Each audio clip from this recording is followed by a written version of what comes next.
국민 여러분 안녕하셨습니까? 인도태평양 전략연구원 최수용입니다.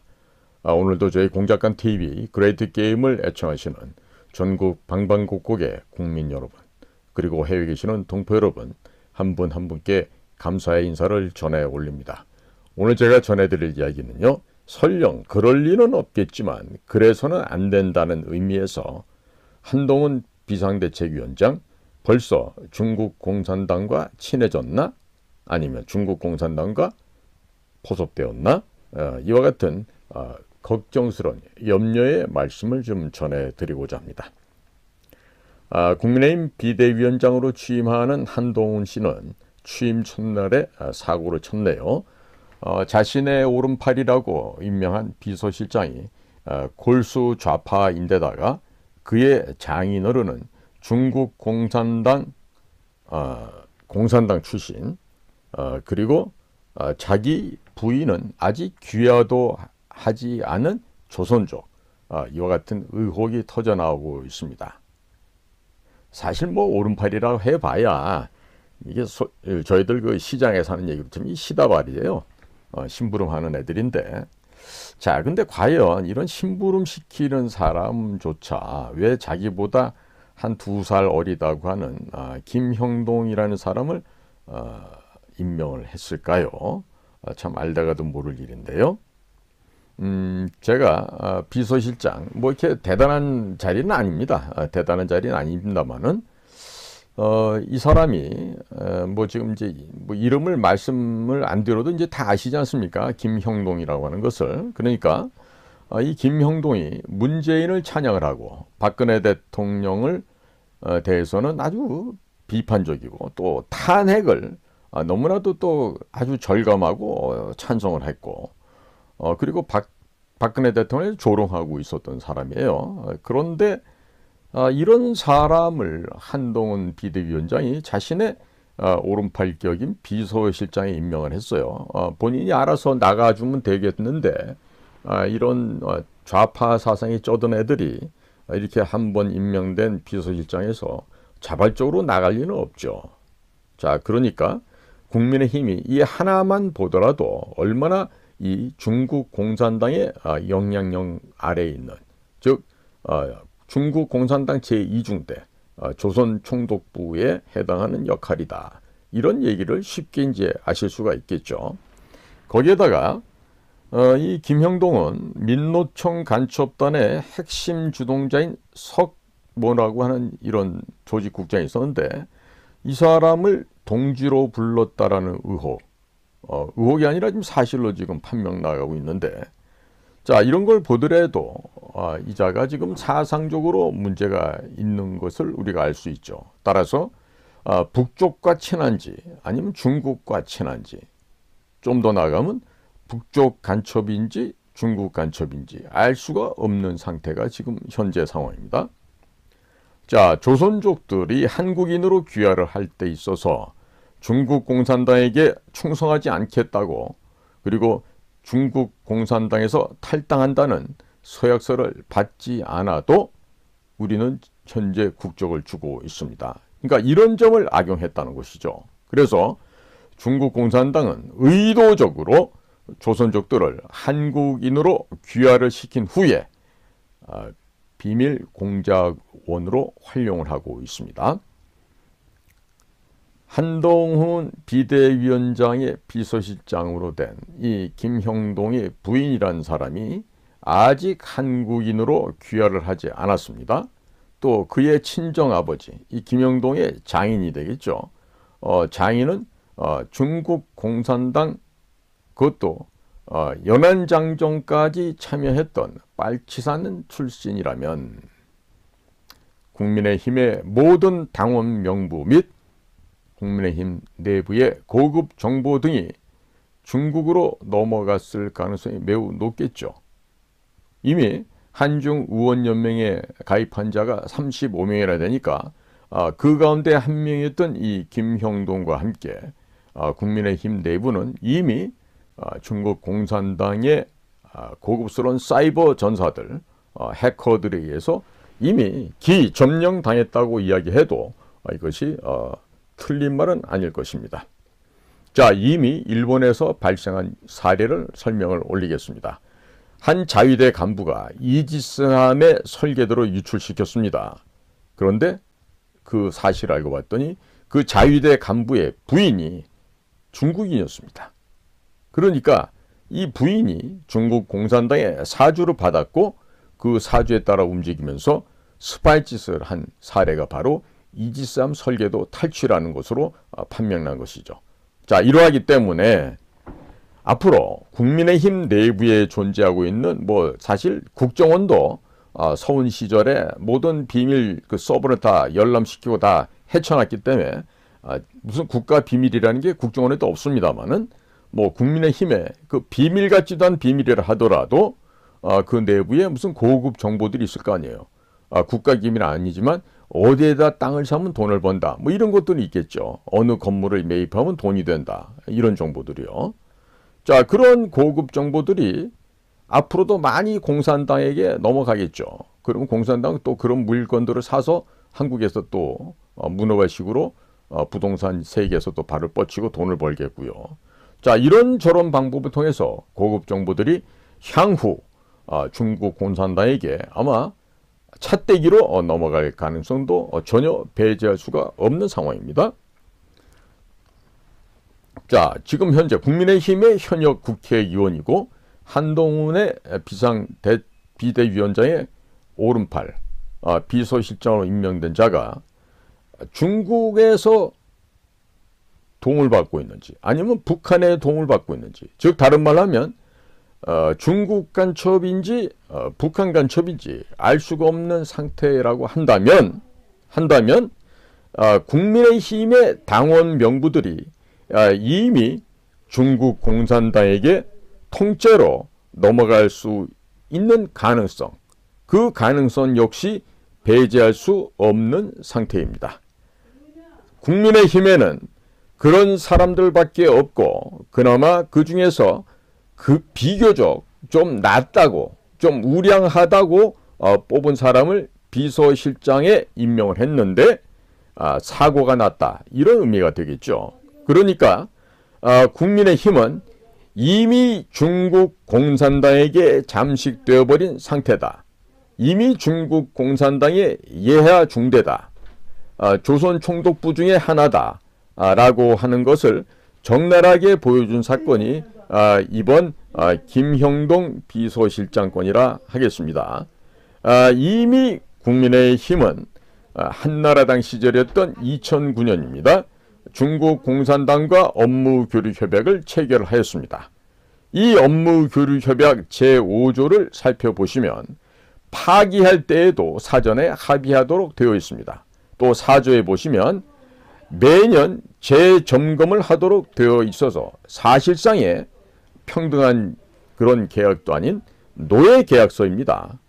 그런데 한미 상호 방위 조약, 미국과 맺은 조약이죠. 이 누가 맺으셨어요? 바로 우남 이승만 대통령이 미국과 맺으셨던 한미 상호 방위 조약. 이 조약은요, 쌍방 중에 한쪽이 폐지하자고 통보하면 1년 후에 자동적으로 폐기되는 그런 평등한 조약입니다. 그런데 한나라당과 중국 공산당 사이에 맺은 업무교류협약은 폐기 자체가 불가능하게 되어 있습니다. 2009년부터 한나라당, 자유한국당, 새누리당, 미래통합당, 국힘당으로 당명이 수차례 변경되면서 당명에서 대한민국을 대표한다는 정체성이 사라져 버렸습니다.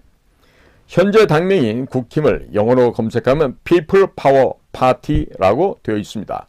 이 People Power Party를 인터넷에 검색하면 사회주의 혁명, 공산주의 혁명, 이 사회주의, 공산주의와 관련된 사진들이 질비하게 쏟아져 나오고 있습니다. 결국 국민의힘 지도부는 대한민국의 국민들을 기만하고 대한민국을 사회주의 국가, 공산주의 국가로 끌고 가기 위해서 시간적 여유를 두고 현재 쇼를 하고 있었던 것이라고 할 수 있습니다. 국민의힘 정치인들과 당직자 및 보좌관들이 중국에 왕래하면서 성접대 및 뇌물, 돈을 받지 않았을까요? 그들에게 중국 공산당이 국힘당 당원 명부를 가져오라고 지시하진 않았을까요? 이미 다 넘어갔다고 볼 수가 있는 상태입니다. 자, 성접대를 하고 뇌물 매기고 현금을 주면서 중국 공산당에 대한 충성을 요구하고 또 징표로 어려운 임무를 주겠죠. 왜? 그래야만 제대로 된 돈값을 하고 있는 우리의 협조자, 우리의 공작망이다라고 평가할 수가 있기 때문일 것입니다. 중국 공산당이 다른 사람을 포섭하여 완전히 하수인으로 만드는 전략 가운데 하나가 바로 이 성과 여자와 돈, 뇌물을 주는 것인데요. 자, 이런 방법을 쓰고 있기 때문에 국힘당 당원 명부 정도야 전체적으로 한 명도 남김없이 중국 공산당에게 넘기라는 요구를 아마도 이미 했을 것으로 생각이 됩니다. 그리고 이미 중국 공산당에게 국힘당 당원의 명부 전체가 넘어갔다고 합리적으로 의심하는 것이 마음이 편하실 것입니다. 마음 편하게 사시고자 한다라면 국힘당을 탈당하시고 더 이상 국힘당 활동을 하지 않으시는 것이 좋지 않으시겠습니까? 국민 여러분. 불안해서 살 수가 없으시겠죠. 이건 바로 고양이한테 생선을 맡긴 셈이 되고 말았습니다.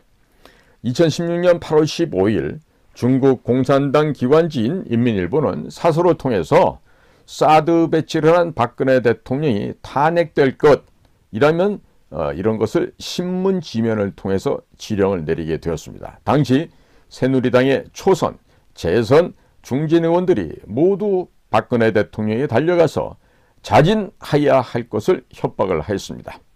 그러나 대통령 박근혜는 이를 거부하자 종북 주사파 세력인 더불어민주당, 문재인 세력을 끌어들여서 박근혜 대통령 탄핵시키고 감옥에 쳐넣었습니다. 그때 큰 역할을 한 게 바로 김무성, 유승민 이런 자들이 있죠. 국민이 뽑아놓은 대통령을 중국 공산당 지령에 따라 중국 공산당에게 넘긴 것이 국힘당 정치인들입니다. 그런데 그들이 국힘당 당원 명부 전체를 중국 공산당에게 안 넘겼을 리가 있을까요? 한번 생각해 보십시오. 국힘당 당원 명부 전체가 이미 중국 공산당에게 넘어갔다고 합리적으로 의심하시고 탈당하는 것이 2차, 3차 피해를 예방하실 수 있을 것입니다. 그런데 더 한심한 거는 선거관리위원회가 갖고 있는 우리 선거인 명부 있죠. 그건 중국에게 안 넘어갔을까요? 그렇죠? 물어보나 마나한 제가 질문을 또 드렸습니다. 자, 최근 들어서 공안검사 출신인 고영주 자유민주당 대표가 과연 누가 공산주의자인가 이런 책을 출간했습니다. 서점에서들 구매해 보시고 반공정신이 투철한 자유민주당 당원이 되어주시길 바랍니다. 자유민주당 당원이 되시려면 1948년 7월 17일 제헌조를 기억하시면 됩니다. 제헌조를 거꾸로 하면 지역번호 02-717-1948이 바로 자유민주당 당원 가입 전화번호입니다. 대한민국 제헌조를 알고 계시는 분들만 자유민주당 당원으로 가입하실 수 있고 또 설령 모른다 하시더라도 이제부터는 잘 알겠다 하면은 바로 자유민주당 당원이 되실 수가 있습니다. 이것이 02-717-1948 이것이 1948년 7월 17일 제헌조를 의미하는 번호, 즉 자유민주당의 암구호가 되겠습니다. 박근혜 대통령 탄핵시키고 구속시키는데 가장 큰 역할을 한 것이 누굽니까? 바로 박영수, 윤석열, 한동훈 특검이 되겠죠. 이 특검의 수사 보고서는 바로 박근혜 대통령을 구속시키는데 그야말로 결정적인 역할을 합니다. 이들은 죄가 없고 10원 한 장 받지 않았던 박근혜 대통령에게 경제공동체, 묵시적 부정청탁이라는 법전에도 없는 죄명을 뒤집어 씌웠습니다. 박영수 특검이란 자는 대장동에서 뇌물을 받아서 감옥에 갔는데 대장동뿐만이 아니죠. 가짜 수산업자 김태우부터도 포르쉐를 갖다 제공받았고 이 자의 더러움과 지저분함은 그야말로 쓰레기와 걸레 수준을 뛰어넘는 아주 악취가 풀풀 나는 그런 자죠. 근데 이런 것들이 특검을 했으니 대한민국의 법조계가 특히나 서울대학교 카르텔로 위주가 되어 있는 대한민국의 법조 카르텔이 얼마나 썩었는지 이제 국민 여러분께서 잘 아시리라 믿습니다. 현재 지금 1년 대통령이 바뀌고 나서도 이 박영수를 구속시키는 데는 건 1년이 넘는 시간이 걸렸습니다. 자, 그러한 박영수 밑에서 일을 해왔던 한동훈 씨도 이제는 법무부 장관을 거쳐서 국민의힘의 비상대책위원장으로 임명이 되었습니다. 한동훈 비상대책위원장이 가장 신뢰한다면서 오른팔로 뽑은 비서실장의 경력을 보게 되면 중국 간첩인지 북한 간첩인지 알 수가 없는 인물인데 한동훈 비대위원장도 전혀 몰랐겠습니까? 그들이 한통속은 아닐까요? 한통속이면서 외부적으로 쇼를 하다가 짜고 치는 고스톱을 치고 있다가 그만 재수 없이 가면이 벗겨져서 국민들에 들켰다고 변명해야 될까요? 과연 왜 이렇게 이번에 국민들한테 이런 가면이 벗겨지게 되었을지 한번 생각해 보시기를 바랍니다. 자, 유유상종, feathers flocks with together 이런 말 있죠. 종류가 같은 것들은 서로 모인다. 이런 것들인데 그러면 다 같은 편들이 가면만 바꿔 쓰고 가면 연극을 펼치면서 국민들을 속여왔던 것입니까? 과연 무엇이 진실입니까? 지금도 이런 연극을 하면서 국민들을 속이고 있는 것일까요? 더불어민주당 의원들이 매일 북한 말투를 쓰니까 방송에 나와서도 자기 자신도 의식하지 못한 채 북한 말투를 썼다가 들통이 난 것 여러 번 보셨죠?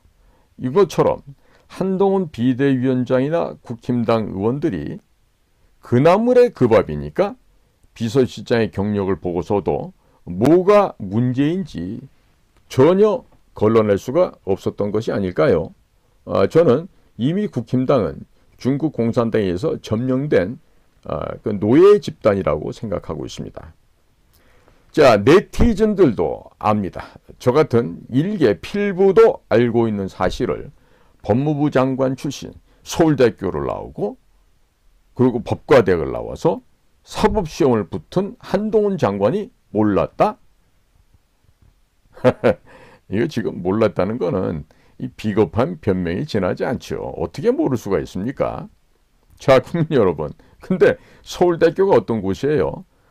서울대학교에는요, 이승만 대통령 동상 하나 있습니까? 없어요. 이승만 대통령 기념관, 아니 동상도 없는데 기념관이 있겠습니까? 그런데 시진핑의 기념관이 있죠. 자, 이게 무슨 얘기입니까? 이미 그 썩어빠진 공산당의 후예라고 할 수 있는 서울대학교, 그 서울대학교 출신들이 이미 모두가 다 중국 공산당에게 포섭됐다는 의미가 아니겠습니까? 그렇지 않습니까? 자, 서울대 출신들, 제놈들이 꽤나 잘난 줄 알고 있죠. 꽤나 잘난 줄 알고 있어요. 그런데 자기 자신들도 모르게 무의식 상태에서 중국 공산당에게 지배를 당하고 있는 것이에요. 자, 그리고도 조국이 가는 것을 보려면 뭐 관악산을 바라보라 이딴 얘기를 아직도 할 수 있겠습니까? 참 창피하기 그지없습니다. 자, 그러니까 이렇게 공산당에게 지배를 당해 오면서도 모르고 있어요. 자, 그러니 시진핑 기념관 철거하라고 누가 먼저 얘기해야 되죠? 서울대학교 교수, 서울대학교 학생들이, 재학생들이 이거 없애달라고 시위해야 되는 거 아니겠어요? 그런데 아무도 안 해요. 서울대학교 졸업생들 하는 사람 봤어요? 제가 딱 한 번 봤어요. 지난번에 공자학원의 진실을 알리는 한민호 전 문체부 국장과 또 그 뜻을 같이 했던 서울대학교 출신 졸업생들, 지금 나이가 80이 넘은 선배님들부터 30, 40대까지 수십 명이 그때 서울대학교 아크로폴리스 광장에 가가지고 그 규탄 대회를 했죠. 그랬더니 제가 나온 그 중문관은 바로 그 도서관, 중앙도서관 아크로폴리스 광장 바로 옆에 있는 제1동이 국문과와 중문과가 있는데 그 중문과에 교수하고 있는 녀석이 거기에 대해서 헛소리를 삑삑 날려놨더라니까요. 그러니까 아무런 생각이 없어요. 걔네들이 지금 보면은 꽤나 뭐 학교 다닐 때 뭐 진보적인 사상을 가지고 꽤나 공부를 열심히 했다 그러는데, 아니 중문과에서 중국말도 제대로 못하는 놈들이 지금 중문과 교수라고 있는 게 서울대 중문과인데, 그런데 무슨 학과장이가 뭔가 하는 이런 자식이 나와서 그 대선배님들의 그 시진핑 기념관 철거를 요구하는, 또 총장이 요구하는 그 성명서에 대해서 비판하는 얘기를 감히 하더라고요. 참 가짜치도 않아서 제가 그냥 아는 놈이고 그래서 가서 한 대, 귓방맹이 한 대 때려주려다가 근근히 참았는데, 지금 국민 여러분, 6.25 전쟁이 어떤 전쟁이 아시죠? 북쪽에서 김일성이가 소련 공산당의 사주를 받아서 남침을 해온 거예요. 북에서 남으로 쳐들어왔기 때문에 남침이라고 하는 거예요. 이런 것들도 학교에서 제대로 안 가르칩니다. 그런데 6.25 당시에 근 300만에 달하는 298만 명의 중국 인민해방군이 한반도를 습격해 들어왔습니다. 모태똥의 아들까지 포함돼서 한반도를 쳐들어왔던 것입니다. 자, 그것처럼 대한민국이 갈려졌던 남북이 통일될 수 있는 절호의 길을 맞이했는데, 우리의 통일을 가로막은 것이 누구다? 중국 공산당이에요. 그런데 그 중국 공산당의 수괴, 시진핑의 기념관이 서울대학교에 있습니다. 근데 이걸 보고 분노도 느끼지 못해요. 열받지도 못해요. 왜? 역사를 모르는 무식한 것들이니까. 서울대학교 다녀도 역사를 모르니 분노를 느낄 수 있겠습니까?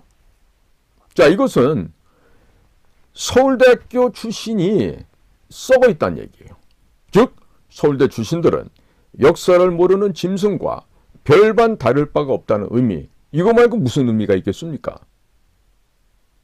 국민 여러분, 제가 지금 없는 이야기 하는 건가요? 아니지 않습니까?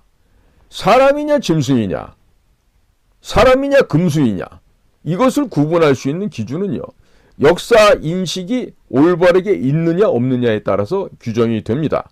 자, 윤석열 대통령, 지금 뭐 쫓겨난 김대기 비서실장, 이런 자들도 서울대학교에 있는 시진핑 기념관을 보고 아무런 조치도 취하지 않고 있어요. 그리고 뭐 서울대학교 나왔다고 하는 교수 출신 나부랭이들, 뭐 고시 출신에 일하는 이런 나부랭이들, 이런 아이들이 참모를 한다면서 그냥 아닥하고 침묵을 유지하고 있다면 왜 그럴까요? 그들 집안의 친인척들이 중국에 가서 사업하면서 돈 세탁, 머니 런더리를 합니까? 아니면 사업을 하는 이런 기타 등등의 일로 인해서 중국 공산당들에게 발목이 잡히고 허리가 잡히고 아랫도리가 잡혀서 꼼짝달싹 못한다는 의미가 됩니까? 도대체 뭡니까? 왜 서울대학교 출신들은 나라의 정체성을 모를까요? 자, 지금 최근에 항저우 아시안게임이 종료되는 그 시점에서 중국 공안당국에 체포되었던 북한을 탈출한 북한 주민 600여 명이 북쪽으로 강제 송환이 되었습니다. 강제 송환이 되었습니다.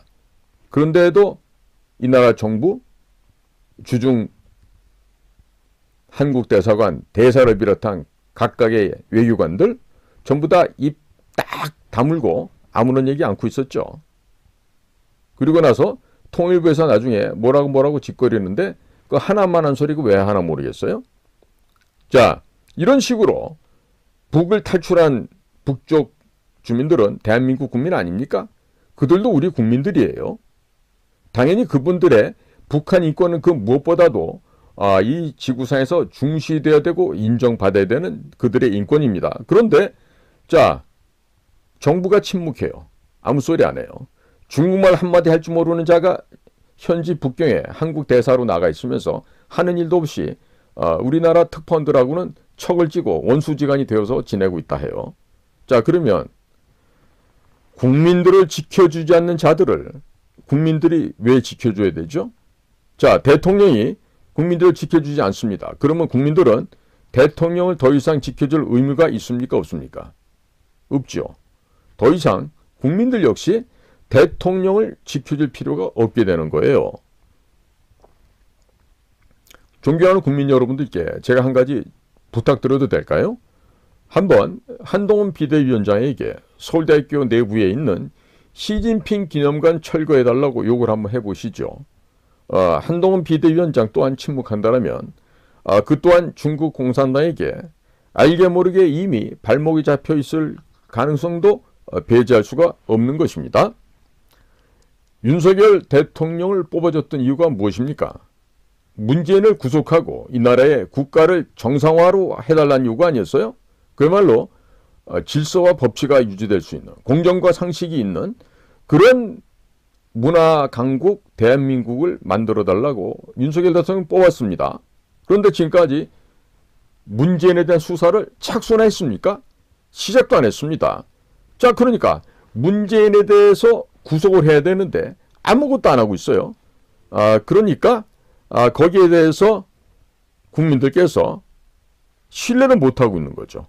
그러니까 이제 어떻게 얘기해요? 야, 윤석열 대통령 문재인의 아바타 아니야? 문재인의 아바타란 소리가 지금 국민의 입으로부터 2년도 안 됐는데 지금 벌써부터 나오고 있어요. 이런 일이 생겨서 어디 되겠습니까?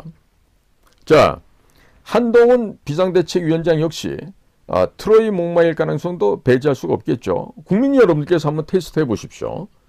한동훈 비대위원장에게 중국 공산당이 싫어하는 미국의 예술공연단이 있어요. 바로 시언윈 예술공연단인데 이 시언윈 예술공연단의 공연을 KBS 홀 혹은 전국의 극장에서 상영할 수 있도록 힘 좀 써주십시오.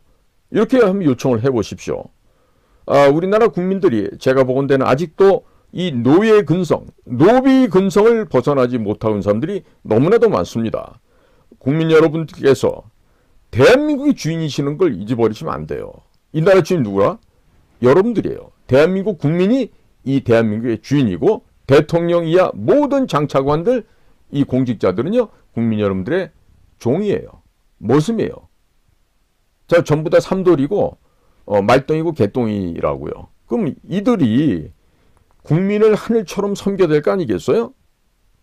그렇죠? 그런데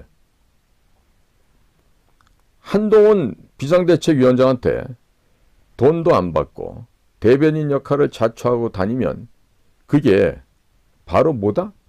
한동훈 비상대책위원회 노비로 전락해버리는 거예요. 자, 그러니까 왜 국민 여러분들 가운데 왜 비싼 밥 먹고 노예로 살아가고자 하는 사람들이 이렇게 많으신 거죠? 도대체 알래야 알 수가 없어요. 자, 대통령은 뭐예요? 이 나라 국가원수예요. 국군 통수권자이기도 합니다. 그런데 자, 임기가 몇 년이에요? 5년이죠. 자, 우리가 사회에서 말하듯이 5년짜리 바지사장이에요. 국회의원들은.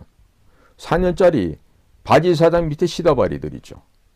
네. 그런데 자, 무조건 감싸고 돌 게 아니라 잘못하는 것이 있으면 가차없이 채찍질도 하고 채찍질에 국민들의 채찍질을 못 견뎌서 죽어버리고 도망가거나 하면은 다른 놈으로 교체하면 되죠. 자, 여러분들은 직장에서 고용주 사장님한테 하루 종일 시달리면서 왜 여러분들이 직접 고용한 정치인들한테는 왜 비굴하게 굴고 있죠? 비굴하게 굴 이유가 없지 않습니까?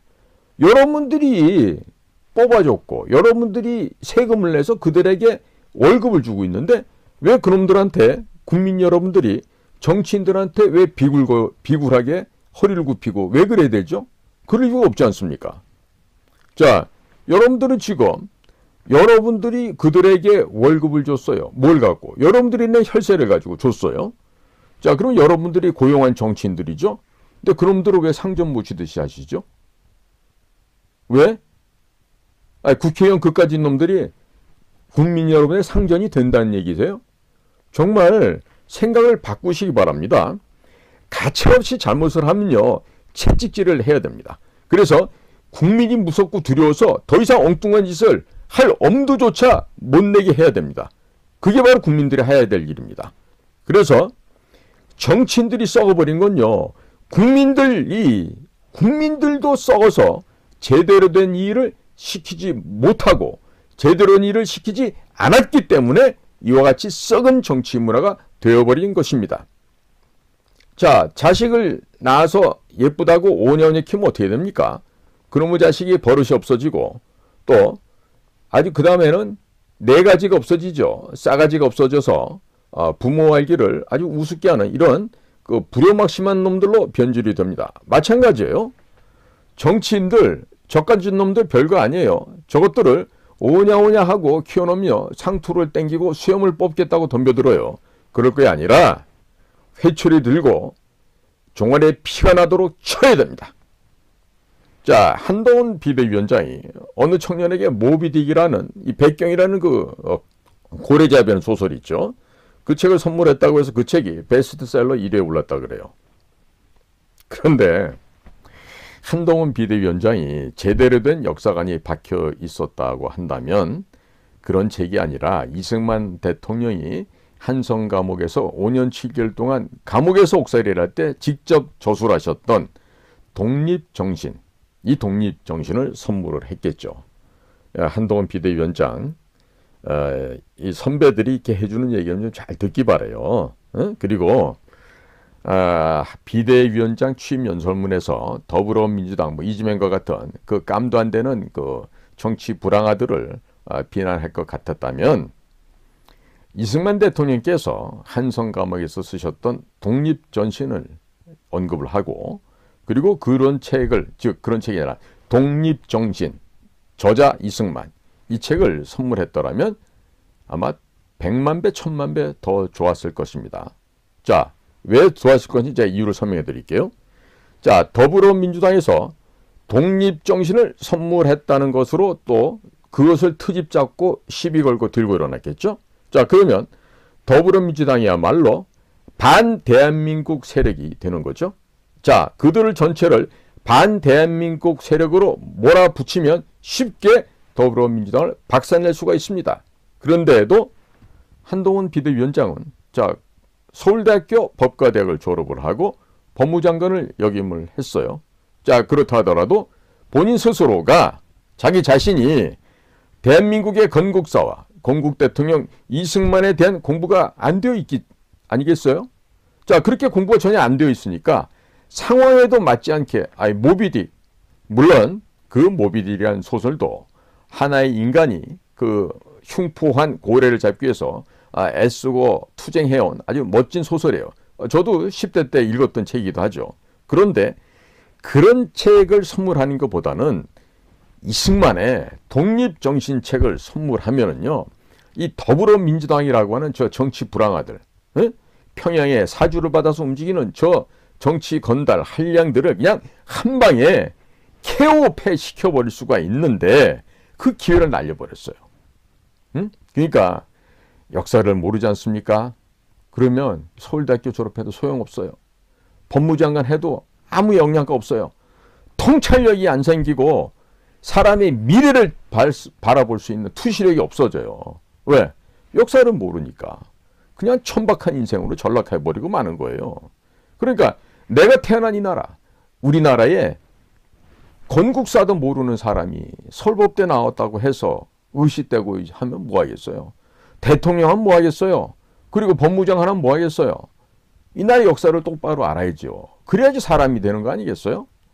자, 그러니까 윤석열 대통령이나 한동훈 비대위원장은 자신들이 얼마나 수준이 미흡하고 천박한지에 대해서 부끄러움 지금 전혀 못 느끼고 있는 것 같아요. 그러니까 국민들이 현재 이 사람들을 대하는 태도를 봤을 때 제가 보기엔요, 우리 우화에 나오는 거 벌거숭이 임금님 있죠? 본인들만 벗고서 다니는데 본인들만 모르는 이런 벌거숭이 임금님으로 지금 잘 모시고 있는 것 같아요.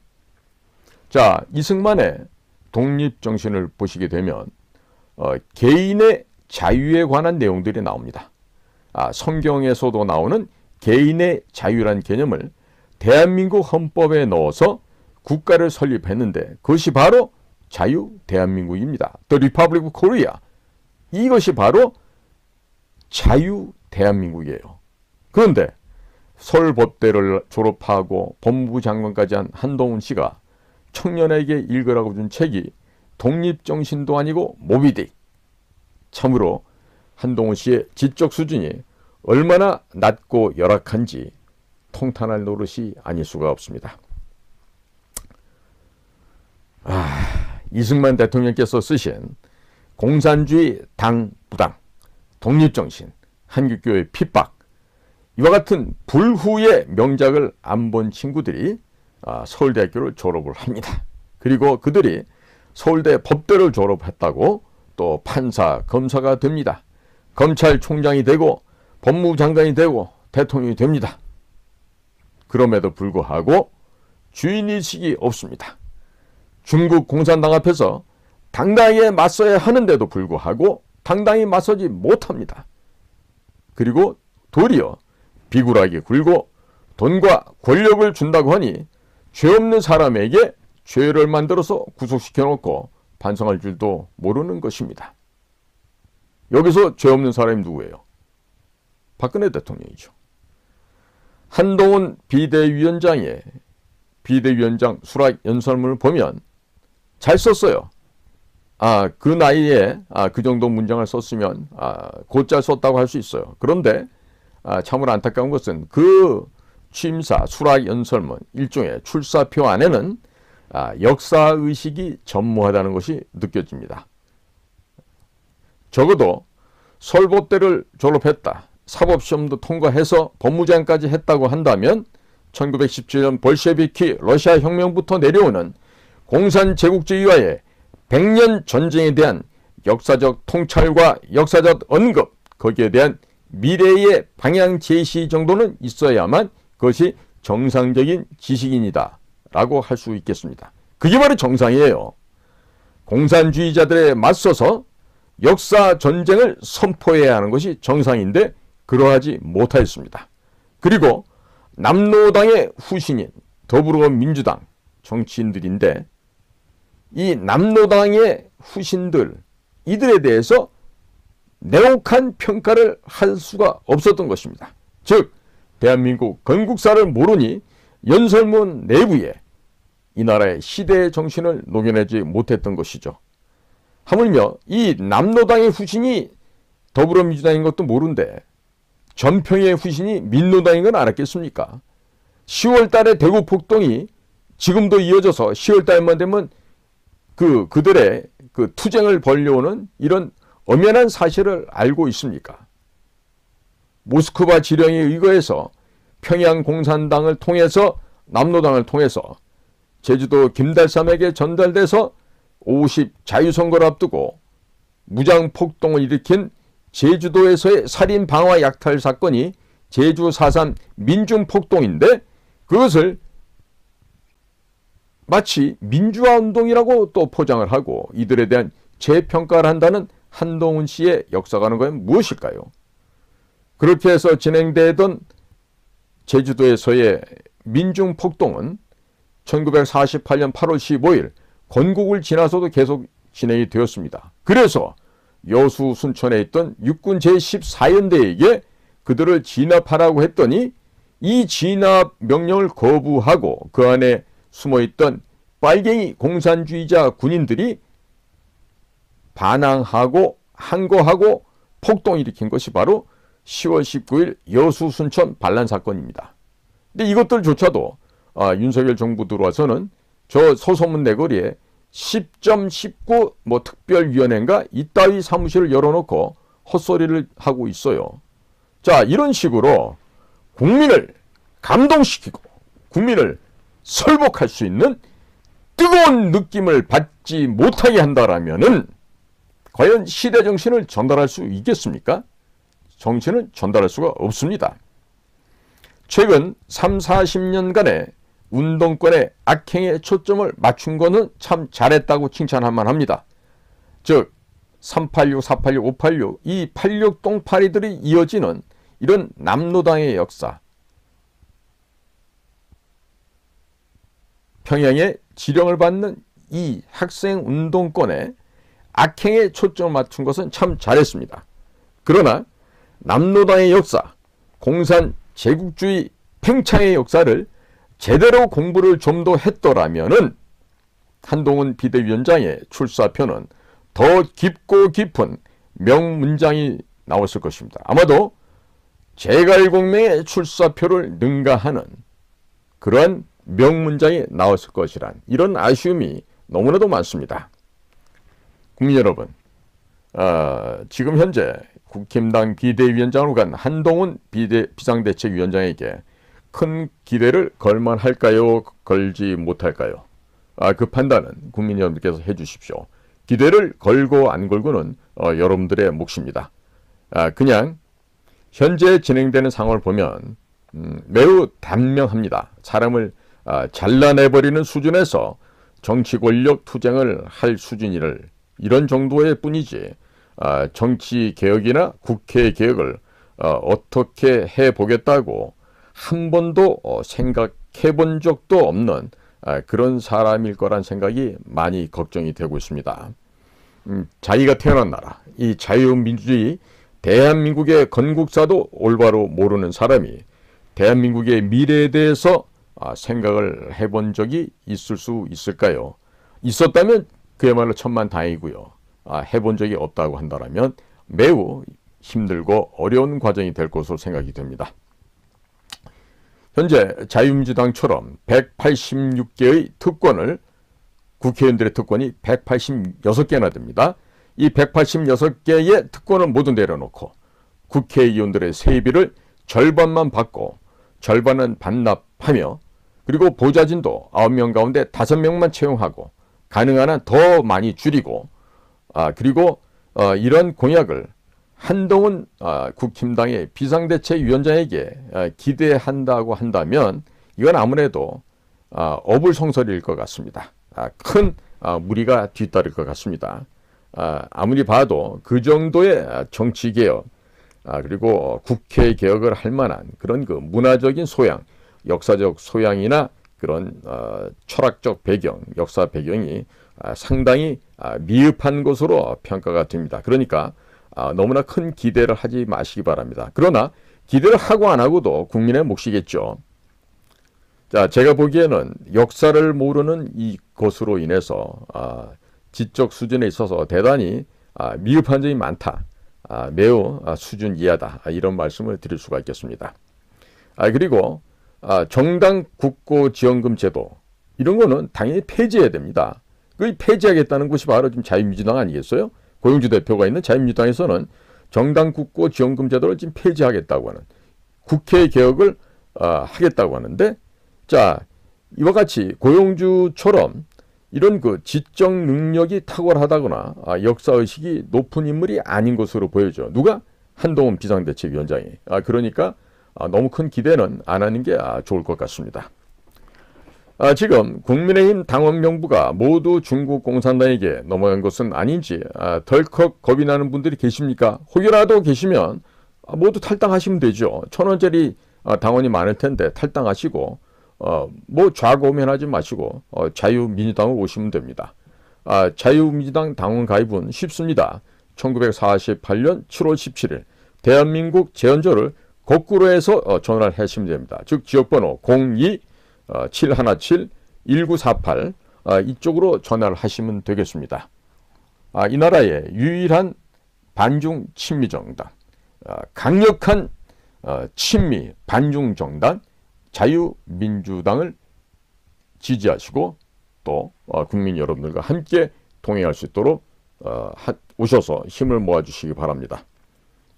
지역번호 02-717-1948은 자유민주당 당원들이 되시는데 필요한 최소 한도의 암구호입니다. 잘 기억해 두셨다가 꼭 그쪽으로 전화해 주시고 오시기 바랍니다. 오늘도 저희 공작관TV 그레이트 게임을 경청해 주셔서 감사를 드립니다. 저는 인도 태평양 전략연구원의 최수용이었습니다. 감사합니다.